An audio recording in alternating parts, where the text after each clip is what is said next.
The current spoiler warning level is Crimson. Friends and folks, for this episode, you're looking at a spoiler warning level of Crimson. This is mega spoilers for Gundam Iron-Blooded Orphans. We spoil a suit very late into that show, and also the very end of the show, and major plot details, and basically, we're going to spoil the all of Iron-Blooded Orphans. If you're okay with that, please stay tuned. If not, we understand, and have a good rest of your day.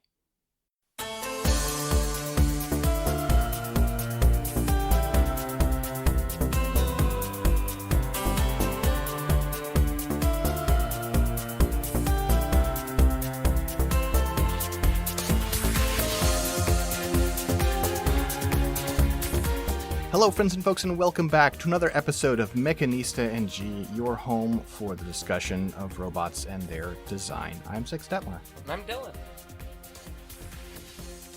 All right, it's a regular week for us over here. We're going to try and keep it short because I am a little busy today. Apologies for that, but next week I think should just be a normal week again. Maybe I'll even not be in a closet. It's my funny joke that I get to tell is I went into a closet for Pride. Went back in the closet. Anyway, I get it. yeah, I get it now. It's funny. That's comedy. I I'm going to roll dice on the floor because I didn't the think about surface that. area I have here is small. All right. Well, good luck. Okay, it means it doesn't come through on audio very well, I bet. So sorry about that, folks. Okay, we can do this, and I can roll this. I bet I could. Let me move this dice box. This should be okay if I'm careful. Okay, yeah, that's fine. Okay, yeah, I don't think this won't take very long. Okay. All right. Well. Also, probably will be pretty easy for you, but not much we can do about that. Oh, you know what? I'm not recording. I'm not on the site. Wow, I'm so out of practice because I'm used to having two monitors, and I don't have two monitors in here because there's no room. Oh no. So Oh. let me go to these issues will be sorted out in due time. For the moment, let's go to Figma. Let's open up OBS. Let's quickly apologize to video folks for the delay. Sorry, folks. Recenter. Wait for OBS. Oh, I didn't even realize you weren't in here. Yeah, sorry. I just Yeah. I'm used to you usually being the first one loaded in. Yeah. It's true. So, Usually because the case. my order of events is usually I do Audacity first, and then I do Figma, and then usually though when I get on the call, you're already in the Figma, and yeah. Mm-hmm. Okay, the borders on this one might be a little weird because usually I have two monitors and I can monitor. I can check both things at once, and I can't do that. But whatever, we're recording, so here you go. Here is this. Oh, you know what? Actually, this might be a problem. Let's see what happens if I do this. Okay, good, great. OBS doesn't play very nice with my browser. I'm using WaterFox. Yeah. And I was worried that when I switched windows, it would switch on me, but it didn't do that, so that's good. Okay. Cool. Here. There you go. Okay. Is this the Flauros? This is the Flauros. Okay. The color gave it away, so yeah. The color and the the limbs and yeah. Yeah. Well, limb because I only saw one. Sure, It was the leg, sure. lower leg. It does have a unique foot armor though.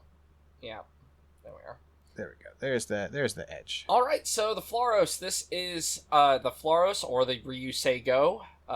It's the Ryusei-Go 4 technically because Shino's gone through 3 other machines before this, so yeah. So this is a Gundam from IBO Season 2 that they dig up relatively early into the season. Now, when they find it, it has the funny thing where, if I'm remembering it right, because it's been more than a couple years now. I haven't rewatched IBO since that's so long ago now. That's fucked up because I think of it as the new one. I think it was excavated, and then there was some of the plumas with it, and they didn't know what those were, so they just brought them all to the lab. And as soon as they started, like, unveiling the Gundam, and as soon as the hash mall got activated, the Plumas got activated, which was not great, for them. But yeah, so seemingly this is a Gundam that died or fell in a conflict with, like, the hash mall, and then, got unearthed by, Tekkadan in Season 2. Mm-hmm. So, so to describe this design, starting with the head, you've got a head with a very prominent, forehead camera. You have, so it's a big green forehead camera. The mohawk sweeps back. I'm trying to see, trying to find the back of the head in some way. Because I was like, does the back of the head have another camera? Okay, there we go. Looks like, no, it's just bare frame on the back of the head. Good. Okay. So, you do have some cuts in the side of the mohawk armor. Also, underneath the forehead camera, instead of having, like, a forehead jewel, it just kind of has, like, a little scoop that's jutting forward, which is kind of fun. And then for the V-fin, instead of a normal V-fin, you've got a large wing-like protrusion on either side.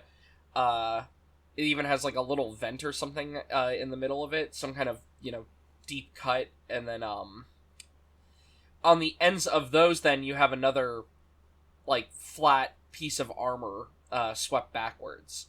And then once... Because Shino's like this, he's painted little eyes on it, but originally they were not there. Once Shino gets to it, rather than...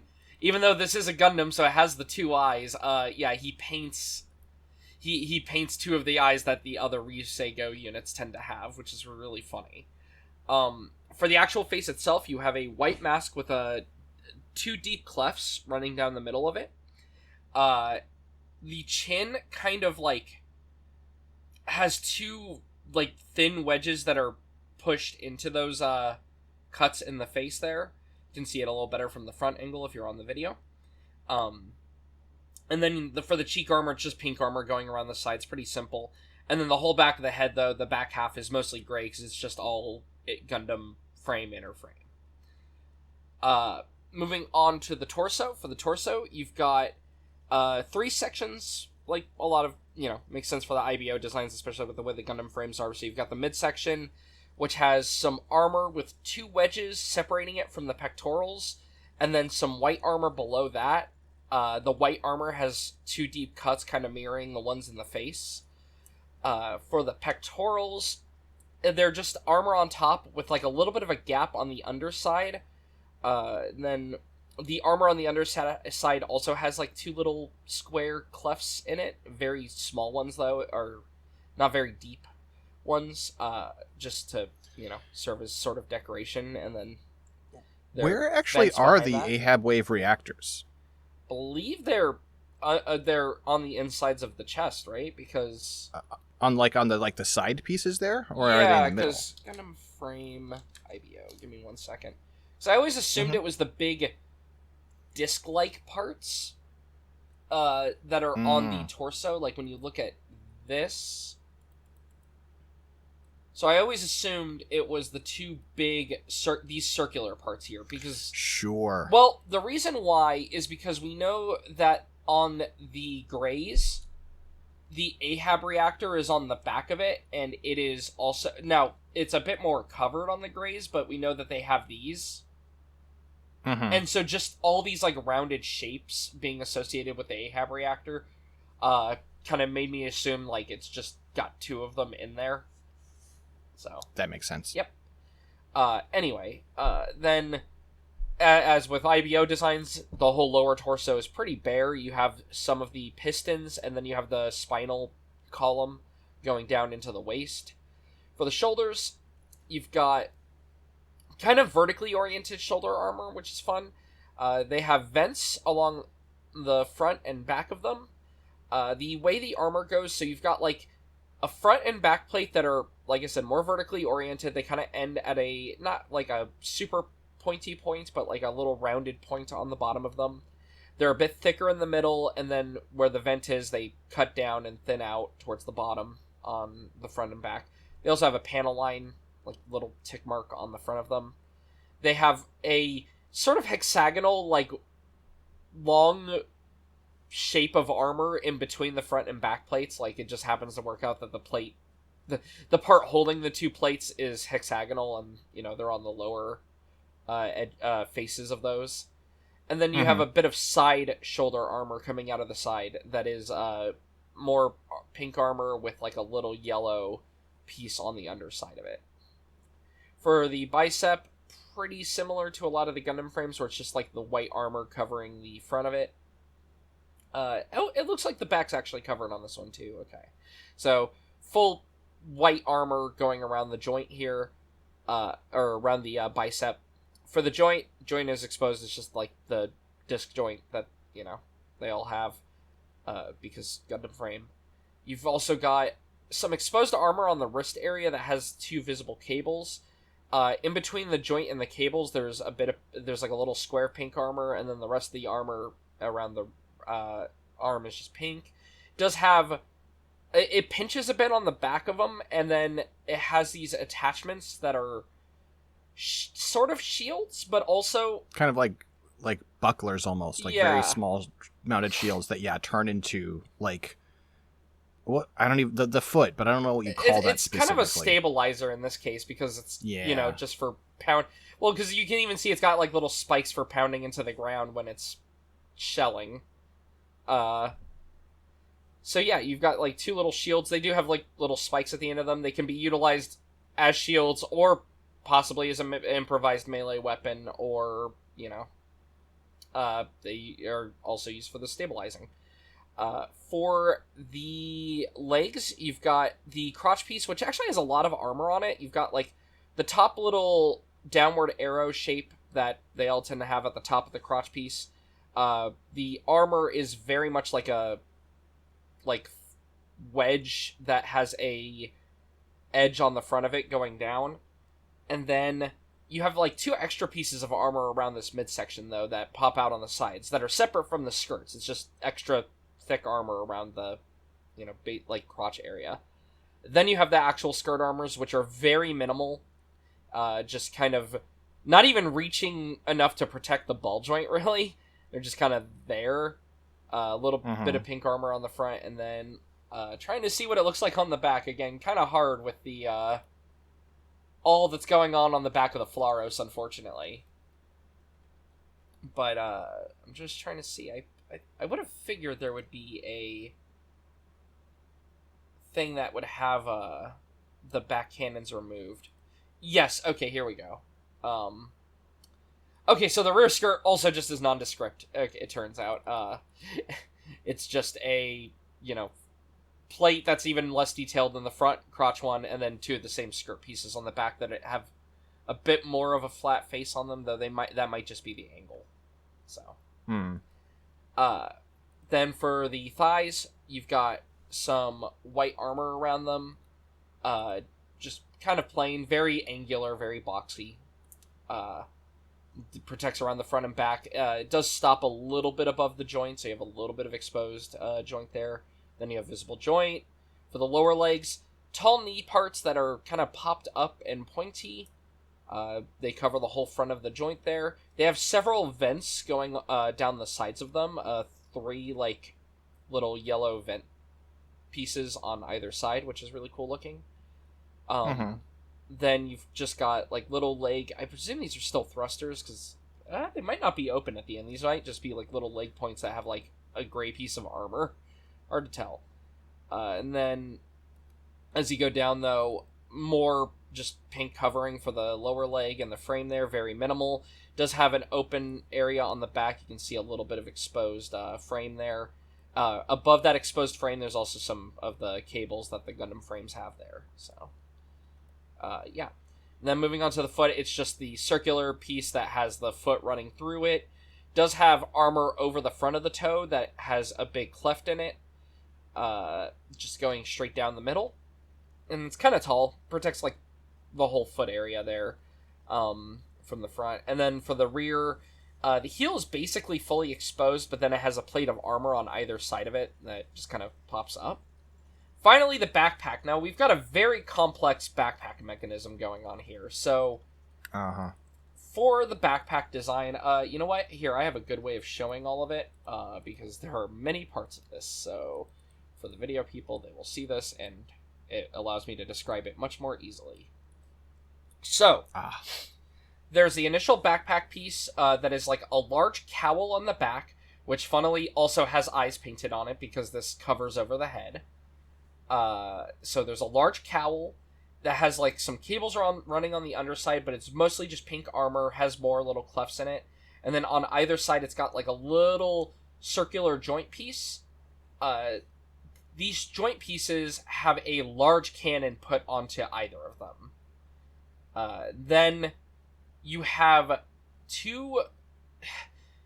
So you have then these... Oh wait, no, sorry. I said this out of order. These lower cannons plug into those side pieces, which can be seen from that the backpack I there. see. And then these larger cannons get put into the sides of those. There's a lot of plugging stuff in here. It's a very complex backpack.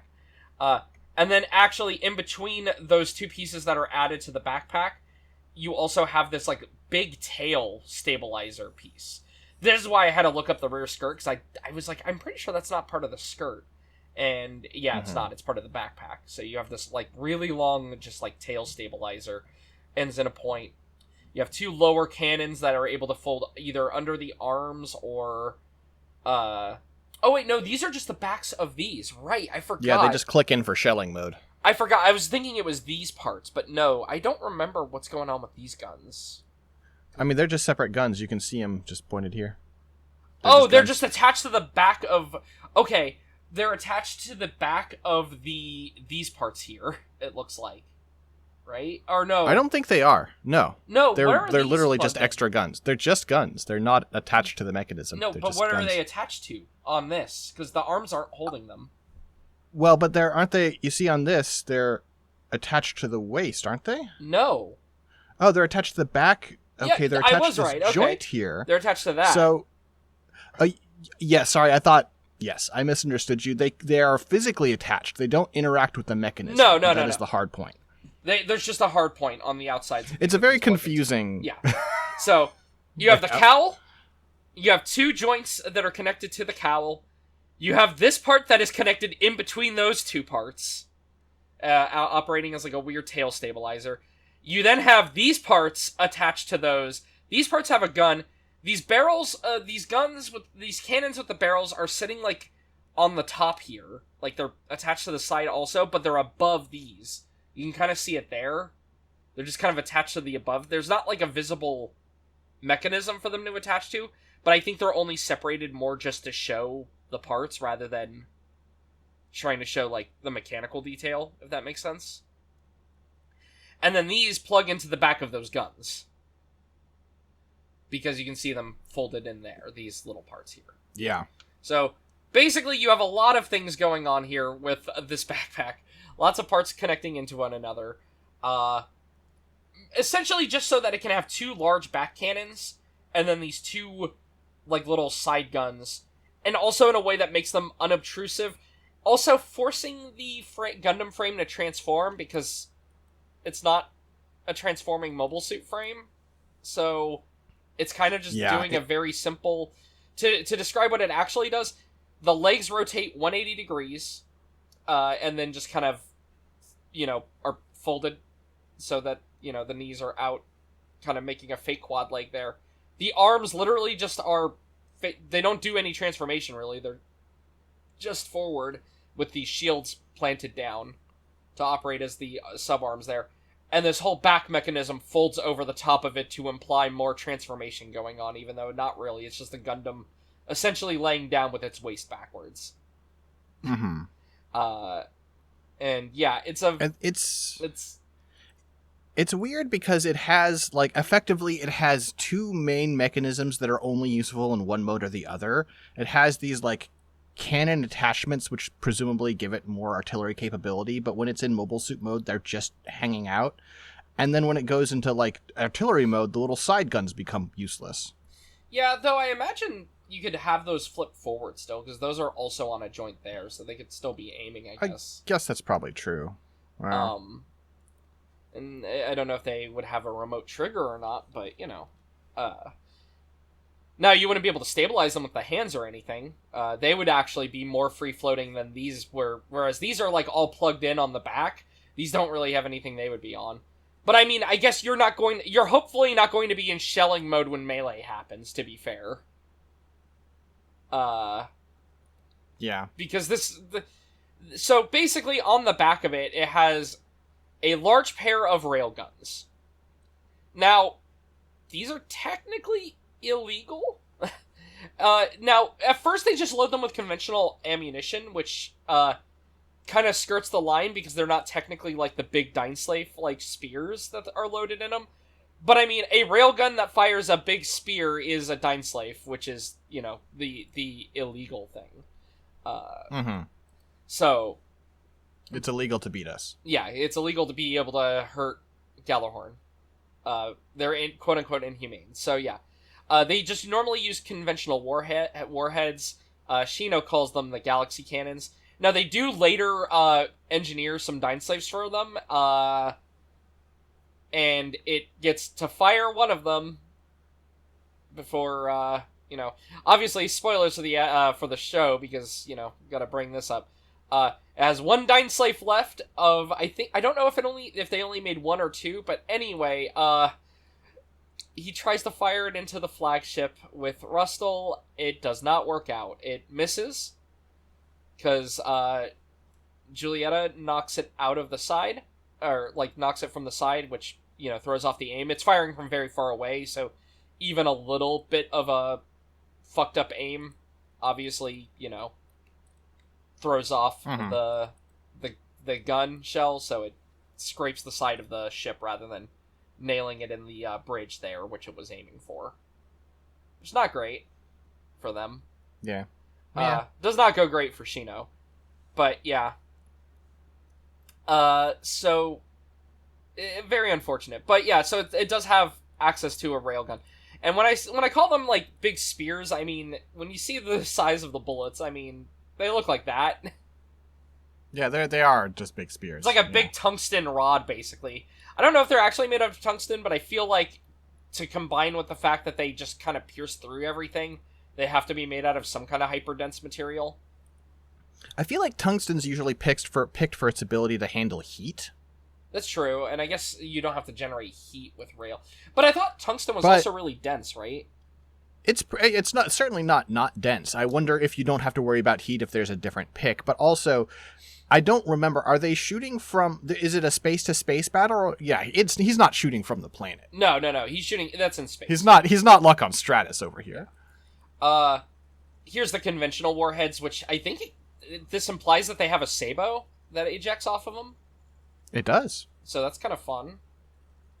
But yeah, so that's what it normally is firing, is like, still a very, like, armor-piercing, going to actually damage mobile suits round, presumably, if it takes a direct hit, but, yeah. Yeah, and then for the other weapons, we've got the short-barreled guns, the 120mm machine guns, I should say, because those are the ones, that are fired under the arms, or... It says they could be fired on the arms or be handheld if necessary, so I guess also they can be ejected off these if you needed more mobility, like aiming them to the sides without rotating the torso. The short barrel cannons can be seen on the pre-war version here, or the early Calamity War version there. Mm-hmm. There's a Flauros that has them as well, but a Ryusei-Go, that has the short barrels as well, but we already see what that looks like, so I just thought I would have the pre-war. Yeah, no, it makes sense. Demonstration purposes. Yeah, so the Calamity War era version here with the two short barrel cannons are just used for shelling, basically, and they're more. This is more conventional for it being placed into mid-range combat is the idea. Mm-hmm. So I will say, I don't really like the side guns, right? The detachable side guns here. But otherwise, this is one of the few machines where I like the post-war version better. I think it's way cooler. Oh, you don't like the white and blue original, It's not the colors, it's the fact that it can snap to, like, even though it's kind of clunky, I like these back artillery pieces snapping on for the shelling mode. I think that's cool. That's true. But yeah, so you've got the short barrels, and then, as mentioned, there's the shields, which have the claws on the tip, which can anchor it to the ground and theoretically be used in melee. Though its other melee weapon, which I love, is the assault knives, which are, like a lot of IBO weapons, basically essentially based badly on named. well, they're based on like a tool, right? A lot of IBO weapons Sure. that are melee weapons tend to be based on tools. Uh-huh. And this is like a weird little war pick, basically, right? It's just got, and it kind of reminds me of like a climbing pick or something. Yeah, definitely.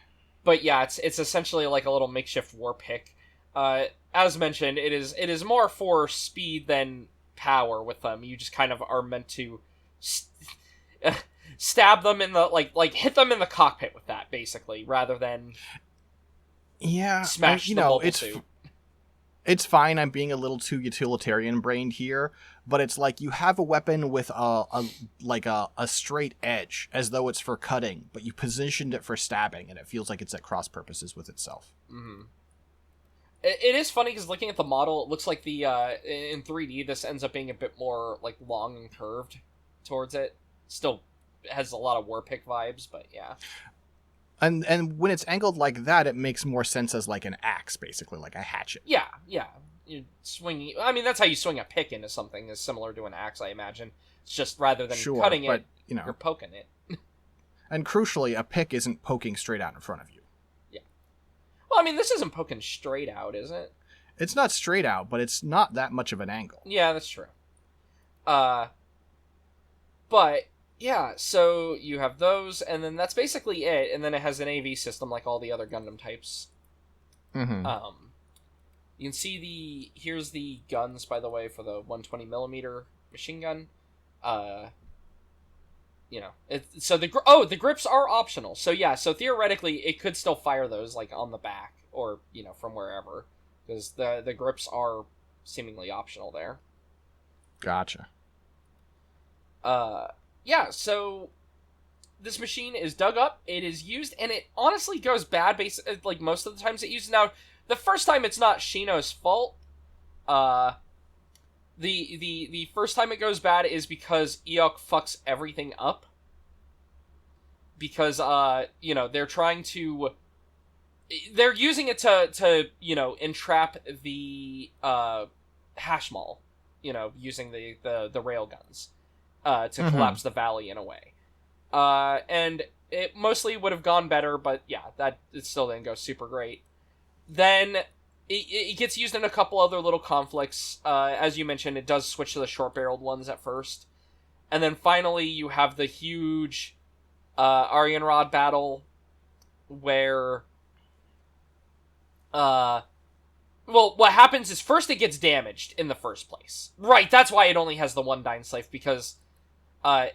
basically, the Dyne Slaves a bunch of Dyne Slaves get fired at the Flauros, which fucks it up. As you can see here, those are all grazes with the Dyne Slaves aiming onto the field. So, one of those hits you, you're fucked. Shino kind of got off lightly, all things considered, at first. It just took off, it basically just took off an arm. And one of the cannons, because, it pierced all the way through. But, yeah. So they re-equip it for one last thing. They sortie it, and it goes to do the thing. It gets destroyed. It misses and then gets destroyed, more accurately, which is, it sucks, too. Shino is so anguished, like, for a good reason. It's just, like, I mean, it runs with the whole theme of IBO just being very, especially, like, that stretch just being like, yeah, no, they're not winning. Even with all these machines, they're not really winning anymore. I'm kind of looking forward to GGP revisiting it, visiting it, and this me revisiting it, because I feel like I was down on Season 2 in some ways that it's like, I don't know, it's kind of a tragedy and not the normal kind of tragedy. It's the tragedy of realizing just exactly who you've, strapped your hitched your wagon to, of like, oh, this guy had no plan. Oh no. Yeah, no. That's the thing. Like, funnily, anecdotal, but seemingly they didn't know they were even getting season 2 until near the end of season 1. So it wasn't necessarily like they had planned for a season 2. They maybe had ideas floating around. Now, of course, this is anecdotal, but from what I've seen, people have mentioned, they only got approved for, more episodes nearer to the end of the season, which in that case would probably explain why season 2 starts a little funny, because I think season 2 starts off on a rocky footing. Like, it just kind of shows... there's some interesting ideas there, but, like, it doesn't know what to do with the new characters, basically. And then the second half of the show just goes back to all the old characters again, and then I think it finds its footing again. Mm-hmm. But, yeah, I find that the Flauros' death very, one of the more tragic ones, because, it's not like he gets, like, a heroic death or anything. He watches it fail, is like, fuck, and then also knows that he's fucked, and is just eviscerated by Dine-Slaves again. And he's just gone. Yeah. Seemingly, going off the shape of what's left of the cockpit, one of the Dine-Slaves just went clean through, it seems like, the middle. So, not great. Yeah. And yeah, so a couple of little things with the Dine-Slave. First of all, we have what it looks like when it was excavated in one of the novels, which is kind of fun. Oh, I should note this is an Ebikawa design. So this is Ebikawa's... I think that's the first Gundam he does. Yeah, because he did the Greys and the Regenlays, but he didn't do any of the Season 1 Gundams.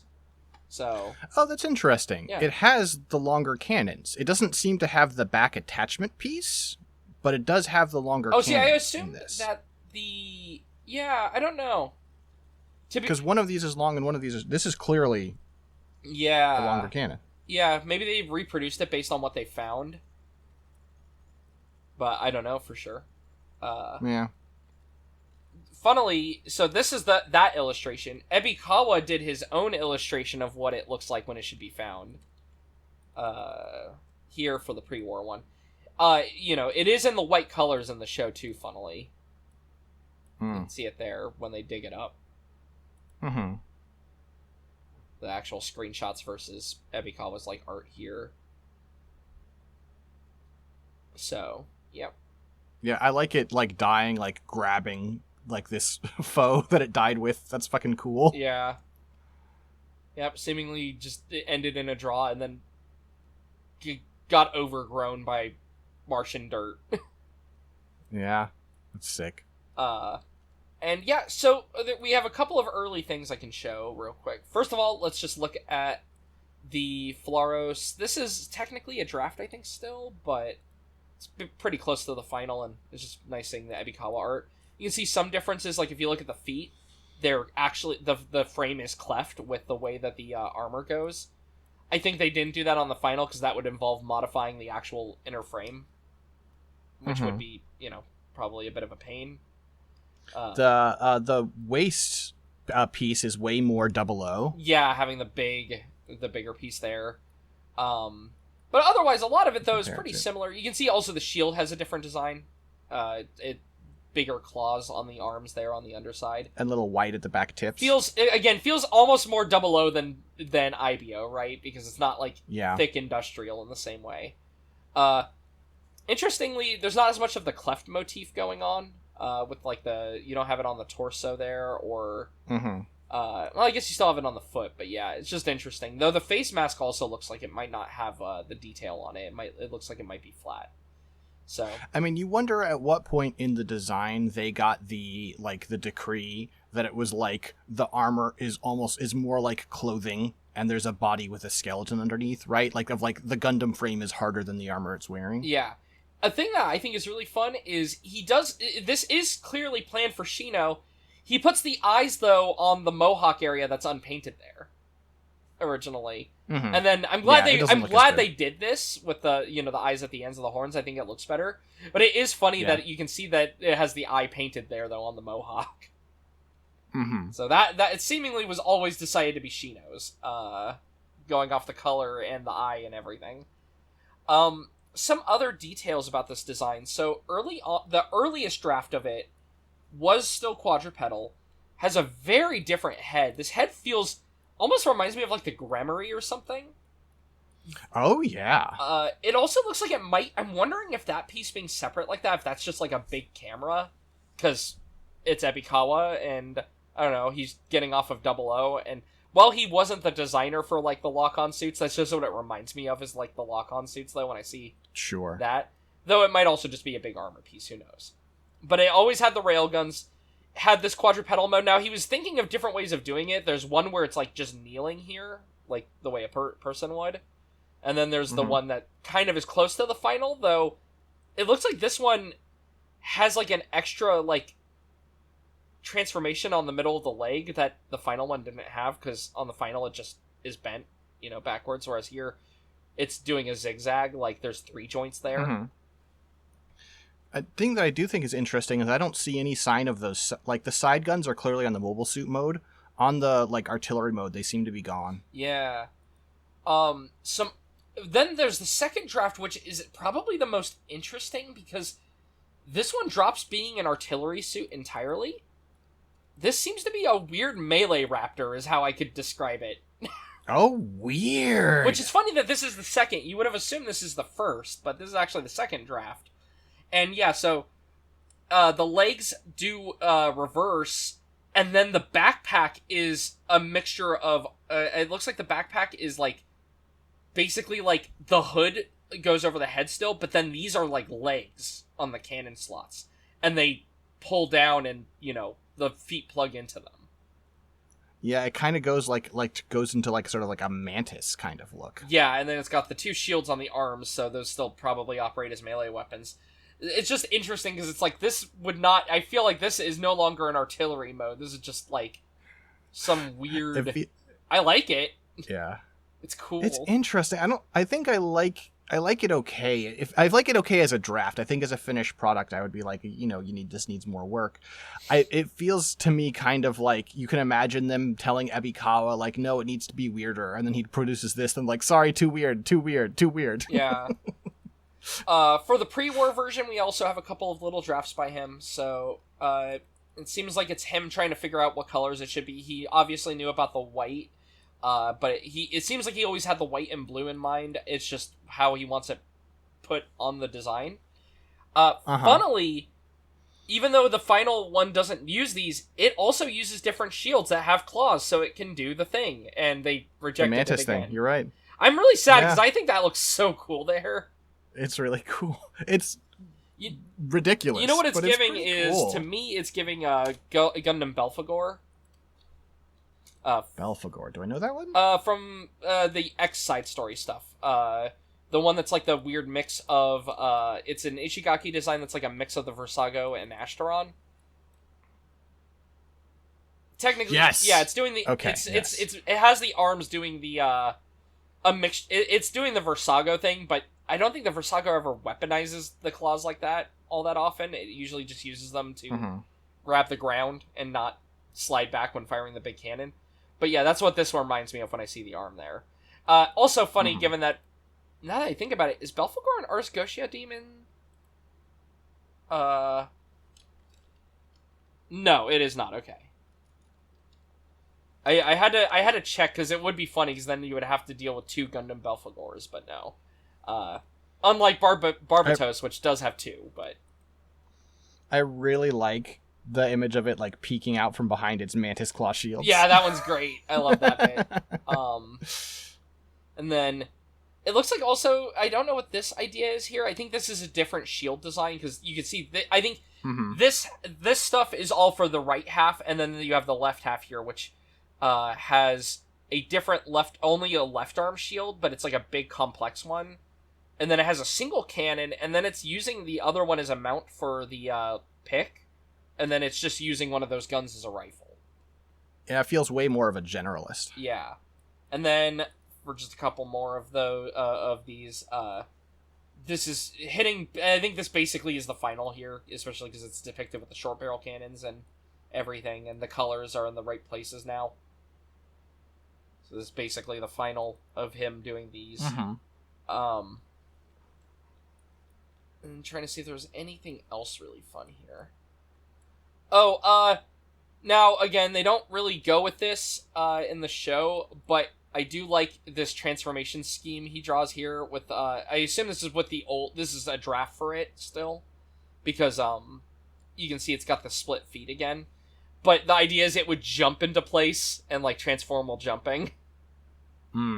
Sure. Which is kind of fun. But, yeah. Anything else here? Okay, he's just got the conventional rounds shown off here, which is fun, because they actually do use this in the Sete finally, doing the Sabo thing.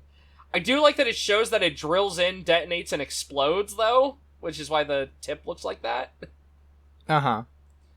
That poor Graze. That guy's dead.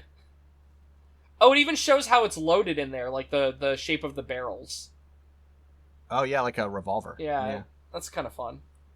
Or the shape of the, I should say the ammo on the inside. Mm-hmm. Oh, I guess it puts together the ammo in there, too, looking at it. Because, like, it loads the shell back into the Sabo, and the other thing is in the back. So it's got, like, multiple things twisting these together.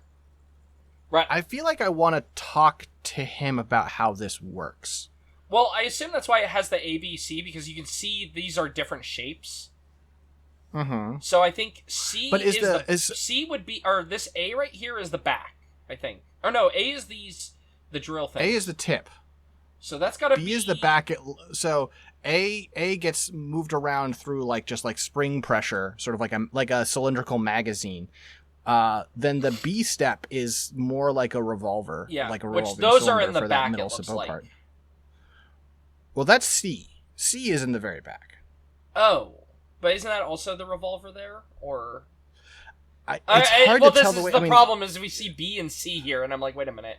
Yeah, I assume what it's saying is B rotates to line up with C. Oh, but I think B is actually right here, in the middle, in between them. Because look, if you see, it mentions A and B there, together, and then so I'm wondering if the B is meant to signal this dot versus A. I don't know, but because the thing they have to line up. Oh no! Look!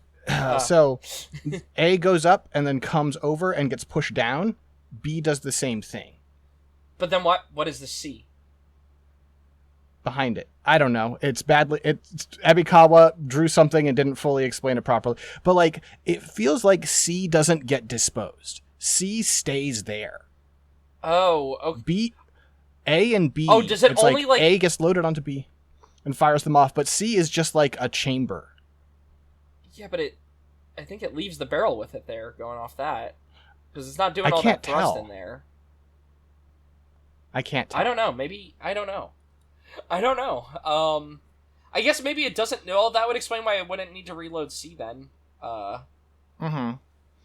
Either way, that's what complex bullet making factory in the back of this thing.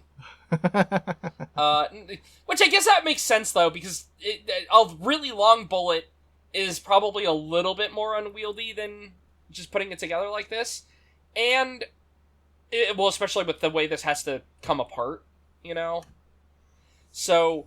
And also, theoretically, you could change out parts for different effects. And one could argue, well, that's adding a lot of mechanical complexity, and then anytime that comes up, I just go, we're working with mecha, it's all mechanical complexity. Yeah. Here's also the transformation for the backpack. He just shows the, parts off in color to show how everything fits together. It is technically an early version of it, so, it's a little different from the final, but yeah.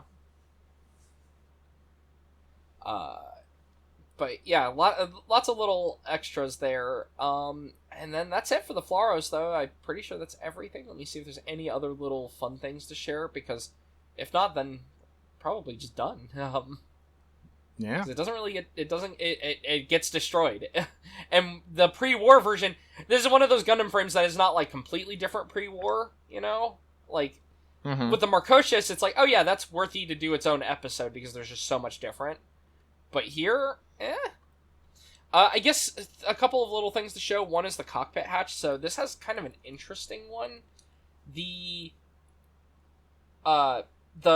upper area moves, or yeah, it looks like it just moves up basically. This like little upper section moves up a little bit, and then that section pulls forward, and then you can climb on it. Yeah. And then besides that, nope, no other real drawings of it in here, seemingly. So yeah, that's the design. Yeah, it's a mechanically complex, strange one that doesn't get it certainly isn't like a nothing design in the show, but it isn't like, the Barbatos or something. It doesn't get a ton of screen time, so getting to dive into its mechanics has been cool. Yeah. Well, I mean, that's the thing, right? And I feel like the Flauros is maybe the least deployed of the 3 too, because he doesn't get it until season 2. The Gyujin is really nice to get into, because you have the initial Gyujin, which is really weird, and then you have the Rebake, which is used throughout season 1, and then you have the full city, which is used throughout season 2. But then, the Flauros, it's halfway through season 2. So it's kind of, We haven't done the Gyujin, have we? I don't know. Because if we did, I hope I complained. They're just so scared of fucking. This is fair, but I do actually like the. I actually design. Really like the Rebake's design. I don't dislike it. It's just like it backs so hard away from Ippei's idea. Yeah.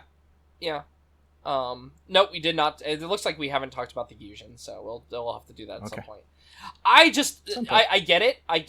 I do love, though, the Rebakes. I think the problem is I love the Rebake's head. Sure. Just cool. The patterning of it is really weird for a Gundam. Like, it has a lot of weird orange going around the face mask and whatnot.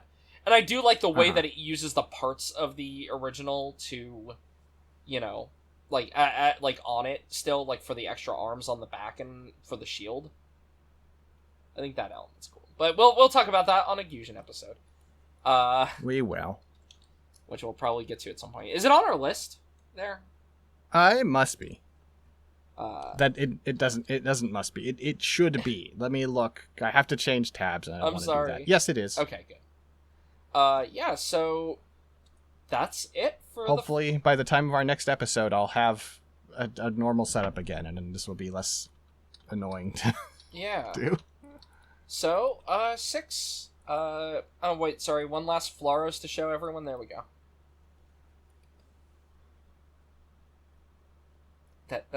That's me making a Silent Hill reference.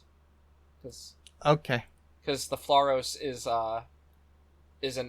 like a weird pyramid object that basically Dahlia has, that if I remember right, it's the thing that fucks up Alessa trying to stop the ritual from happening. Anyway, sorry.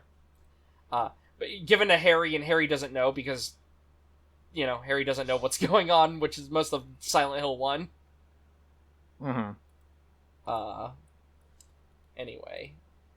But yeah, not my own screenshot but there you go. There's a Flauros. Alright, 6, where can people find you and your work online?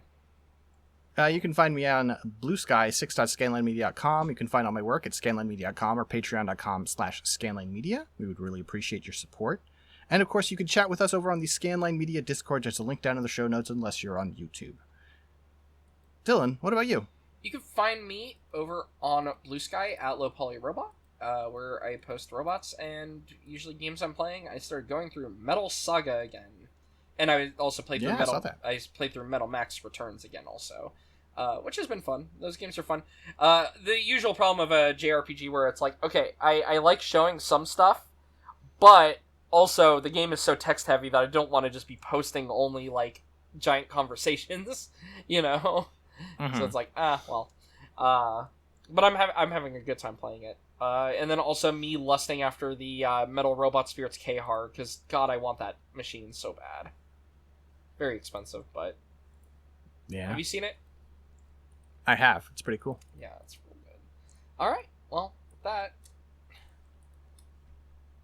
Alright, thanks for joining us, folks. We'll be back next time with more robots. I think it's a request episode next time. But until then, peace out. Peace.